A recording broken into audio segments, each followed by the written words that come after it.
So, heel of the hand. Now, on the sternum, at the nipple level. So, here's the nipple level. Okay, make sure that on the sternum, good. On the sternum, good. So that's number one. Number two, how do we try to get a good depth? Now, they said at least 2 inches, right? So, what the actual thing is for an adult is 2 to 2.4 inches. It's just a number. It's very hard to imagine how you get a compression of that depth. Now the mannequins will give you some help, and I'll explain you how to do that with the mannequins and to get an idea, and we'll talk about a couple of other things with it as well. But how do you get an adequate compression? You need to lock your elbows, lock those elbows, and bring your shoulders all the way over your head. Nope, elbows locked, all the way forward, all the way forward. Lock those elbows, lock, perfect, good. By doing that, we should hopefully get a good depth. Compressions are 100 to 120 per minute. It's a number. What does that mean? 120 per minute. That's 2 per second. Okay? That's a lot. Okay?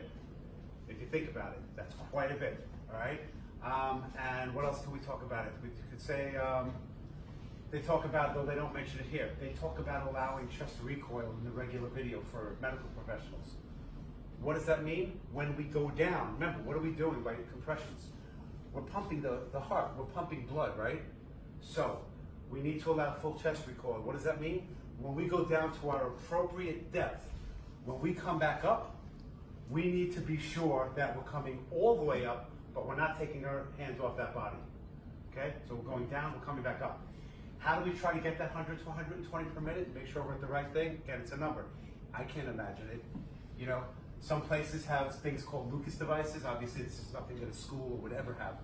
They're very expensive, and you know, thankfully there aren't that many of these that happen in most places, though they do happen, and obviously we see them on the ambulance quite a bit. But how do we try to get that 100 to 120 per minute? There are little tricks.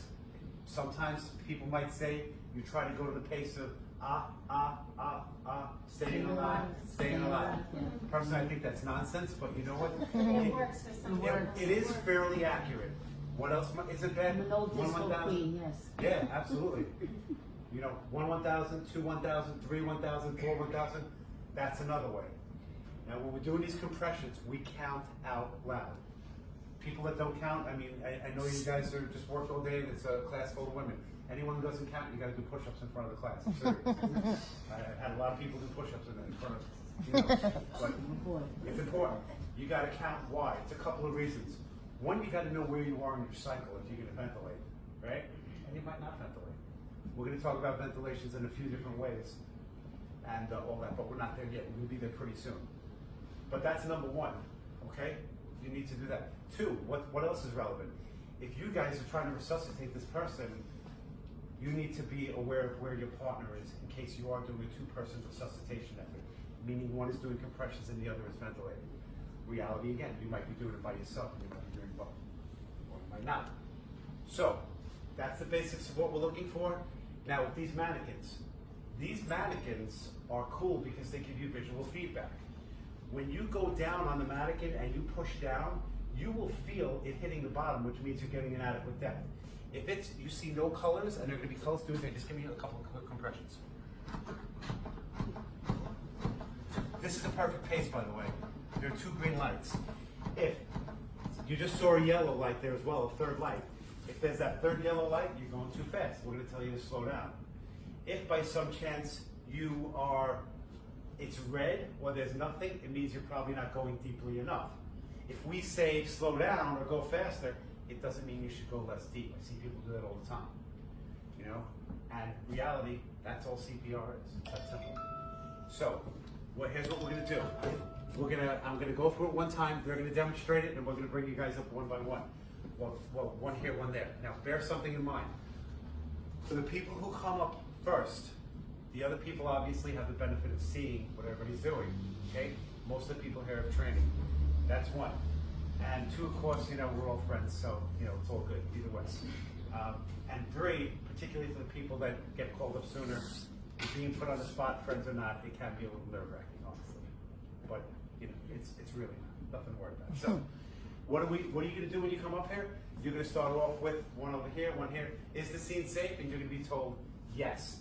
Then you're going to check for responsiveness. Guys, do this as walk along. So then we're gonna do, then we're gonna do a nice firm tap on either side of the shoulders, boys. Hard, go ahead, both sides. Are you all right, are you okay? And we're gonna say unresponsive. Then you're gonna call for help. Call 911, get an AED.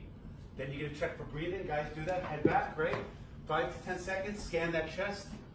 5 to 10 seconds, we're gonna tell you they're not breathing, and that is your trigger for CPR. Then, you're gonna give me 30. You're gonna take a breath, meaning not on the mannequin, but you're just gonna catch your breath for a second, and then you're gonna give me another 30. Last thing before we begin, and the boys are gonna actually do, we're gonna have them do 30, and then we're gonna have you guys start to come up.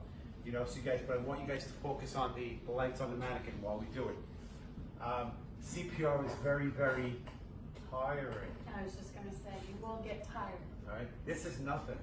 You know, there are certain times when people switch out. Talk about that afterwards. CPR is very tiring. It's very tiring. You know, at work I really don't have to do it much because I'm starting IVs and intubating and doing all sorts of things. I always try to take around.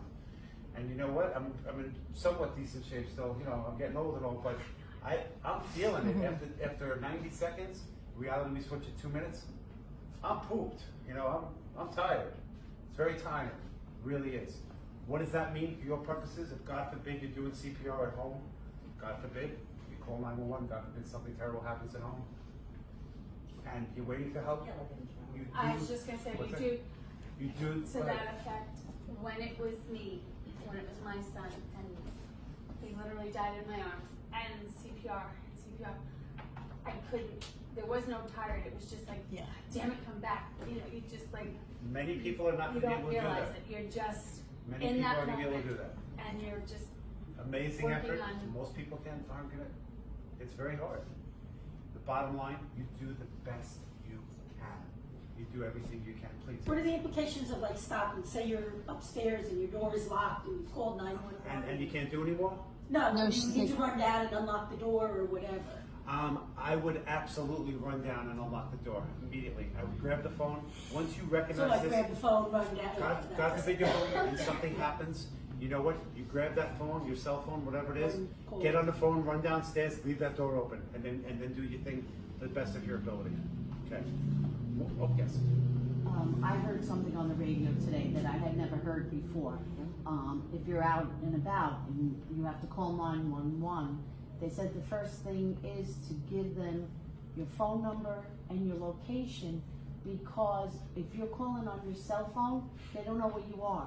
Well, that's They can sort of, you know, if you're in your house that's number somewhat comes true. up. That's somewhat true. You know, 911 usually has, they're gonna know whether you're an unsecured number or not, they will know your number. But your cell phone, they said they don't. Yeah. They'll know from the cell tower you're near, So- but they won't know So your what cell I've phone. found at work, say, that's somewhat accurate in this sense. When we get jobs in the city, we have computers in the vehicles. They don't have them up here, but we have computers in the vehicle, and they're called KBTs, and you know we have information on the 911 call right in front of us. Very often calls come back to a cell tower. Sometimes they come back more. So that what you're saying is very legitimate. We're gonna talk more about that when we talk about first aid. Yeah, but it's a fair point. But last point before the